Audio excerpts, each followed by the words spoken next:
Seterusnya kita sambung kepada bahagian uslub at-talabi, maksudnya uslub tu maksudnya bentuk-bentuk ayat perintah yang mana apabila sesuatu pernyataan itu dikeluarkan, dinyatakan kamu perlu segera bertindak, kamu perlu bertindak untuk lakukan. Ada beberapa jenis bentuk ayat. Tariqah ni maksudnya ada beberapa jenis bentuk ayat. Okey. Ada beberapa jenis bentuk ayat. Yang pertama, bentuk ayat al-istifham. Bentuk ayat al-istifham adalah kata tanya. Okey. Contoh. Ma ismuka? Ma ismuka? Apa nama kamu? Okey, dalam ayat ni ada perintah. Apa perintahnya? Perintahnya adalah untuk menjawab. Kamu mesti lakukan, maksudnya kamu menjawab persoalan yang ditanya. Apa nama kamu? Okey, perintah untuk menjawab soalan. Jadi jawapan kamu adalah kamu respon, kamu melaksanakan perintah tersebut dengan memberitahu nama kamu. Macam mana kita nak tahu ayat istifham, ayat kata tanya? Okey, mudah je kita nak kenal.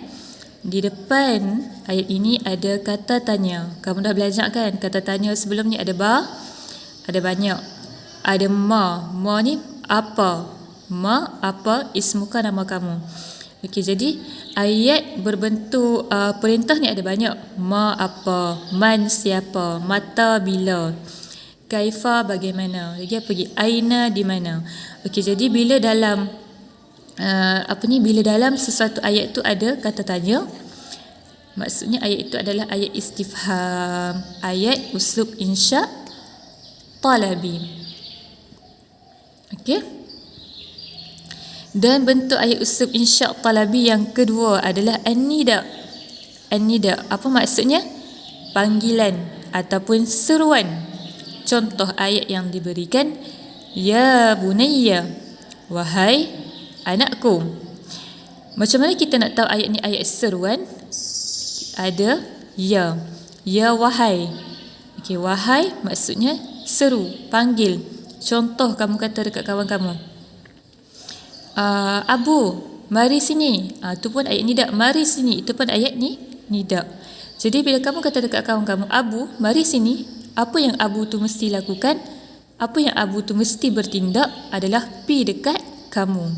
Sebab itulah kita panggil nida ni juga termasuk ayat uslub insya talabi, sebab kita mesti melakukan tindakan. Okey, ya bunayya, wahai anakku. Contoh ayah dia panggil anak dia, wahai anakku, mari ke sini sebentar. Jadi apa tindakan anak tu?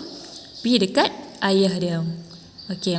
Jadi ini adalah uslub insya talabi, perlu kepada tindakan. Yang ketiga, bentuk ayat uslub insya talabi adalah at-tamanni. At-tamanni maksudnya adalah cita-cita ataupun harapan ataupun impian yang mustahil berlaku.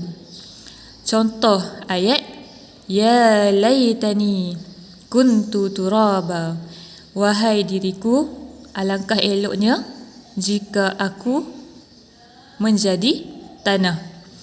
Okey, macam mana kita nak tahu ayat ini adalah ayat tamanni, ayat uslub insya talabi, tamanni? Di dalam ayat ini ada perkataan laita, lam, yata, laita. Bila ada laita dalam ayat itu, bermaksud ayat itu adalah uslub insya talabi. Laita. Okey, maksud dia macam ni. Contohnya kamu duduk seorang-seorang.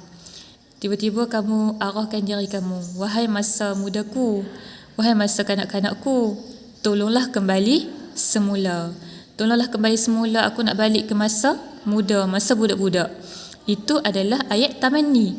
Kita arahkan masa kanak-kanak kita tu untuk datang semula. Jadi itu adalah harapan, itu adalah impian kita, tapi mustahil berlaku. Okey. Itu adalah ayat tamanni. Kamu mengarah, minta sesuatu, nak bertindak untuk melakukan sesuatu, tapi tindakan itu adalah mustahil berlaku. Minta masa muda, wahai masa mudaku, wahai masa babyku, wahai masa kecilku, datanglah balik. Itu mustahil. Tindakan itu mustahil berlaku. Kemudian an-nahyu. An-nahyu maknanya larangan. La tahzan. La tahzan. Jangan. La, jangan. Tahzan, kamu bersedih. Okey, macam mana kita nak tahu ayat tu adalah ayat nahi larangan? Ada huruf la. Maksudnya jangan. Bila kawan kamu ditimpa kesedihan, contohnya, kamu pun nasihat dekat kawan kamu. Ani, janganlah bersedih. Okey, jadi apa tindakan Ani?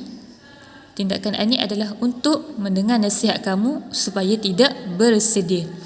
Okey, itu adalah uslub insya'i talabi. Maksudnya sesuatu kata-kata yang dikeluarkan itu kita mesti bertindak berdasarkan apa yang diperintahkan. Okey. Dan yang seterusnya, al-amru maksudnya perintah. Al-amru adalah perintah untuk kamu melakukan sesuatu. Contoh, iqra' bismi rabbika. Bacalah, bacalah bismi rabbika, dengan nama Tuhan kamu. Okey, macam mana kita tahu kata ayat ini adalah ayat perintah? Okey, iqra', perkataan iqra'. Iqra' ini adalah fi'il amar. Fi'il amar menunjukkan arahan. Bila arahan itu dikeluarkan, kamu mesti melakukan. Dalam ayat ini iqra', bacalah. Jadi apa yang mesti kamu lakukan adalah memulakan Al-Quran ataupun apa-apa dengan membaca nama Tuhan kita. Okey, ini adalah bahagian pertama uslub insya'i talabi, iaitu perbuatan ataupun kata-kata yang bila dikeluarkan kamu mesti bertindak untuk melakukan melakukan seperti arahan tersebut. Wallahu a'lam bissawab.